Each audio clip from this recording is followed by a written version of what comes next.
Good afternoon, guys.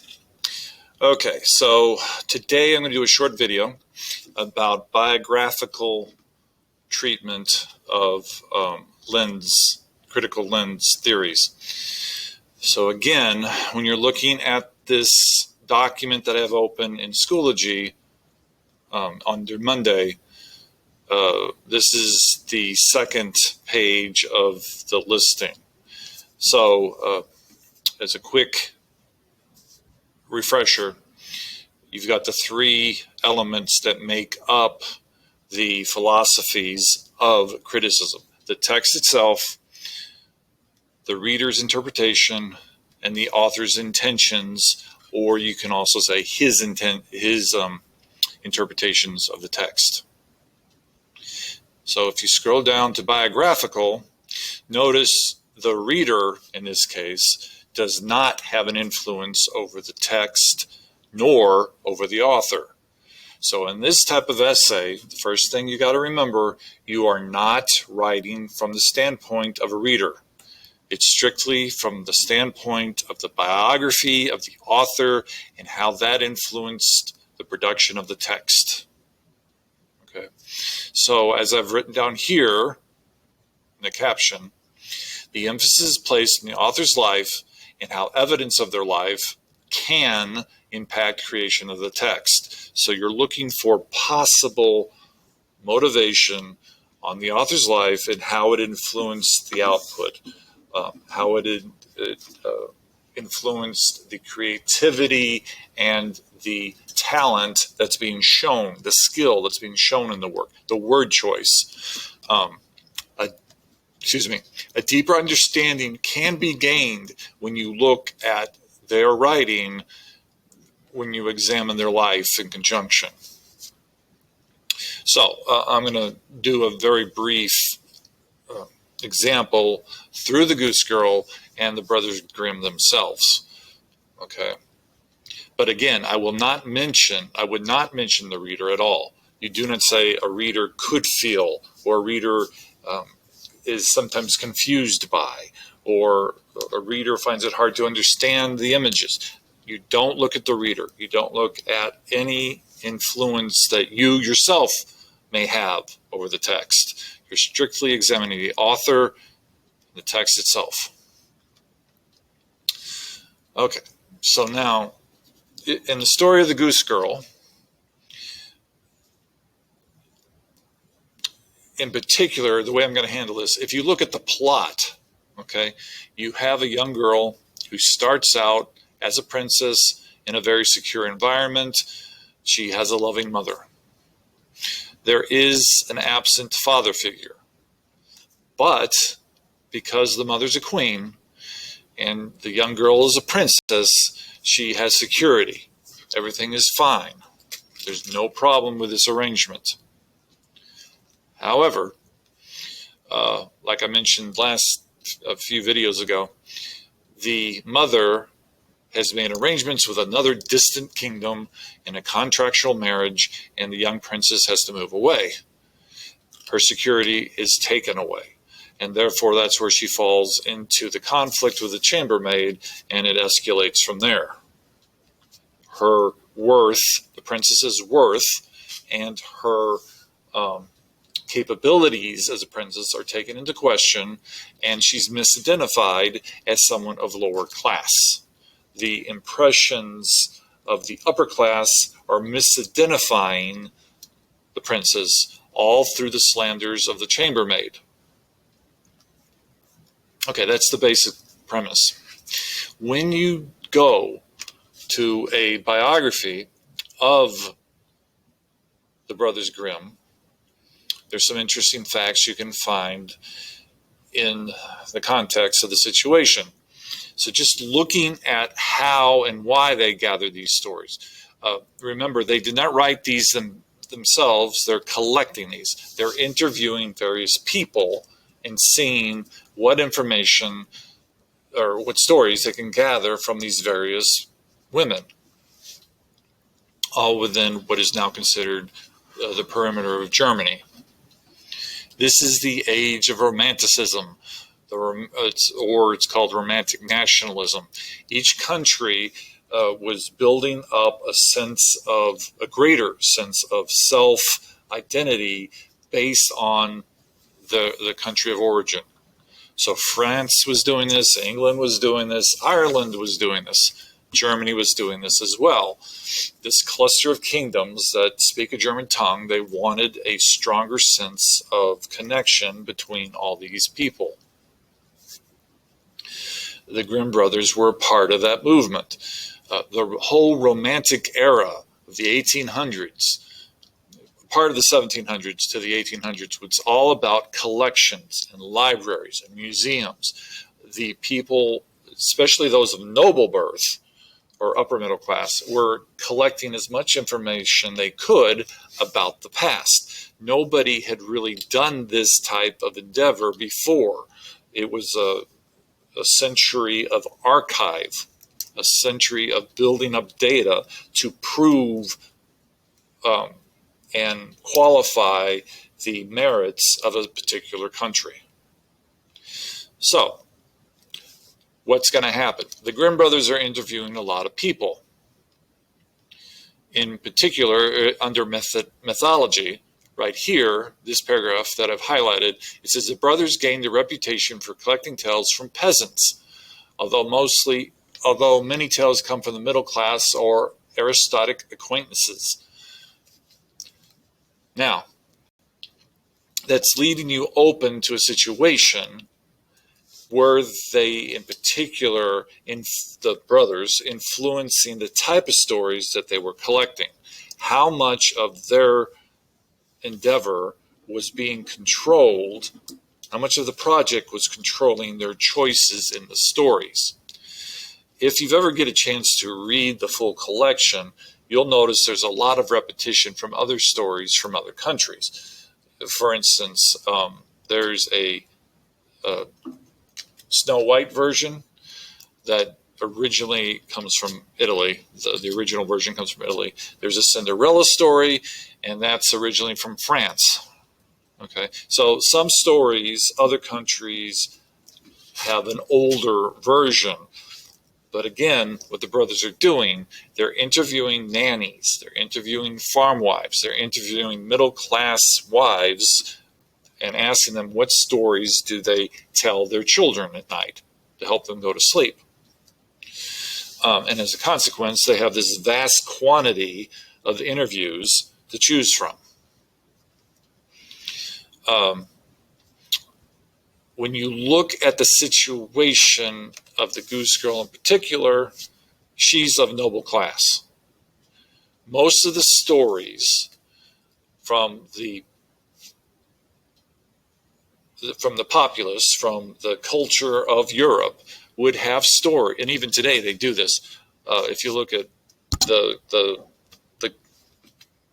I don't want to call it the soap opera, but that drama that's being made in England, I think it's called Bridgerton, where you have the noble class of the 1800s interacting with one another, and you've got race conflicts, and you've got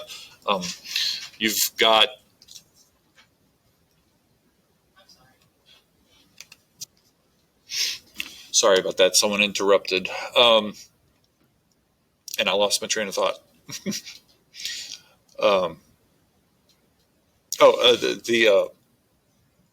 The typical storyline loves to embellish and write about this noble class. They love to, the middle class and lower want to know what it's like to be upper class and rich. Likewise, if you are of noble class and you find these stories and you're reading them, it's confirming your notion of what it's like to be noble. Okay, so there's a lot of different influences along the plot lines of why certain choices were made in each of these stories. And also, if you think about it, the plot always ends up, 9 times out of 10 in a fairy tale, it always ends up a young girl marries a prince and it has the potential to become a queen by the end of the story and live happily ever after in her new security. remember that when we get to New Historicism later. But again, when you look at the Brothers Grimm, this is where we're getting a majority of the plot from these women who are revealing these stories that range from as far back as the 1300s. So some of these stories are based off of a plot that was developed by Boccaccio back in the 1300s. And in fact, there is another French author, Perrault, who wrote stories from past times. And that was from I want to say that he's from the 1600s. Okay. Now, going further in this page, when you look at their life itself, not the project, but just their general life, they were born into the upper class. They had ties with the noble class. So when you can see how they were established in their own sense of security. Unfortunately, their father died. So what it says here, in the early years when their father was alive, the children were educated at home by private tutors, receiving strict instruction as Lutherans. Okay, so that's their religion of choice. The father died of pneumonia, and as a result, they went into poverty. And what's going to happen, if you look at their life and compare it to the stories they're collecting, that's often a model of that echo one another. And of course, the times were perilous, and this is a common trend among many families. Death is going to cause major disruptions in the family plan. If you didn't have a strong financial backing, things crumbled apart immediately. Luckily for the boys, the brothers themselves, they became the breadwinners of the family. Here's a picture of them. They went to good schools and they were accepted into these schools. What I find interesting in here, it does mention that while at school, and now I'm not finding it, but while they're at school, they were often looked down upon. Here it is. Their poverty, the boys' poverty, kept them from student activities or university social life. Ironically, however, their outsider status worked in their favor as they pursued their studies with extra vigor. So because they are made into outsiders, because of their newly labeled class structure, they're outsiders, they're pariahs, and they have more time to do studies because they aren't forced into those social dating circles that are so frequent and marriage contracts of the time. So you can see how this possibly influenced the type of story they're looking for, the type of morality they're wanting to promote within the work.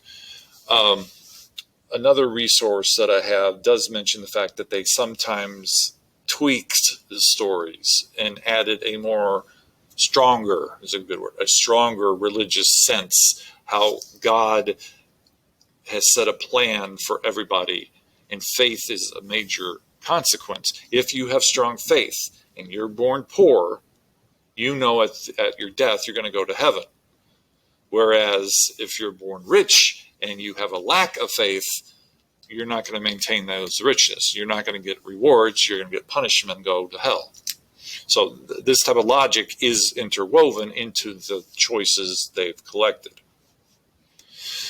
And in a few days, I'll show you another example of that, of another story that has less than happy closure for the protagonist, which opens up a whole nother avenue of critical theory. Okay. The other thing I wanted to point out to you, one of the other influences on their work, the French Perrault, because you have evidence of this French writer and because he's a possible influence on the themes in their own collection, you need to look at what he's collected, what he has gathered, and to see how all that influenced the end result. Before I go to Perot proper, let me do this. I'm scrolling back down to where I was.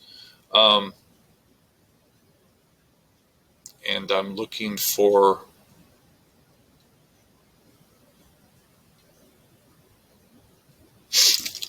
I might have to do this differently because there's so many hundreds of links through this.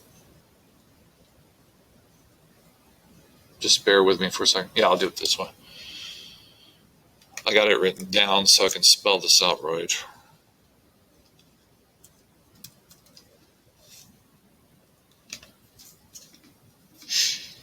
This is the Italian source. So the longer the paper, the more research that's involved. So that's why I'm always saying, if you're going to use a biographical lens, you have to do a lot of research. Any references or additional possibilities of inspiration, you have to research them as well. This can lead to a maze of non-ending research, so you got to be careful. But because the majority of their stories are coming from Boccaccio, you got to get some information about who this gentleman was and how he was an influence on the Grimm brothers. Okay, so you would have to look up this information. And as it mentions here, Boccaccio is a key figure in English literature. If you manage to take another level of the English class in world literature, he will be a key figure in that class as well.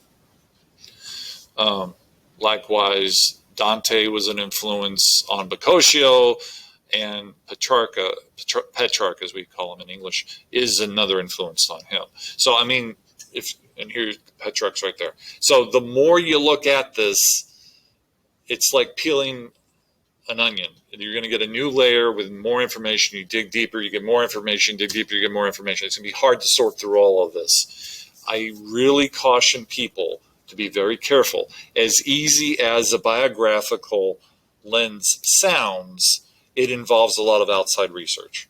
You got to sit back and go through a lot of reading and do a lot of scanning articles and materials to validate your information. Any fact you provide, you got to have a background resource. Just one other quick example. I'm going to open up. I think I'm spelling that right.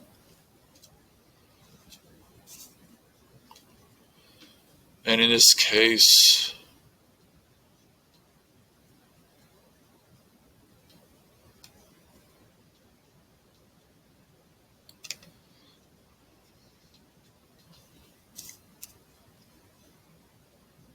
yeah, here it is, the French writer. And there we have Charles Perrault. And then here you have information about Cinderella. Okay. He did write the original Cinderella. Now, just glancing at this page, I can see he has more of an influence on the Grimm brothers for my type of logic if I'm writing this type of paper. So if you see here the word folk tales, I would look up that information and see what the Wikipedia is going to tell me. I would use Cinderella as a reference because Cinderella has a similar story of a young girl who's misidentified and who's moved from a security of an upper middle class like arrangement and misidentified as a maid, a kitchen maid. And then, as a result, through magic and miracle, she meets a prince, charming man, and she gets married and lives happily ever after. So you could do a brief comparison of how he developed this plot and how the brothers themselves developed their plot for the Goose Girl. Okay? So this is, again, not to beat a dead horse, this is all about research and refining your logic, defending yourself through information from their personal history of the writers and how it connects to a possible construction of the story. Okay, so I'm about to close off the text. We've done formalism, so next time we'll talk about gender, and I'll probably combine that with feminism. Gender studies came out of feminist studies, so it's easy to talk about them, and I don't want you to confuse them, so that's why I'm going to probably go over them both at the same time. So as it is, if you have any questions, send me an email, and as always, be safe out there.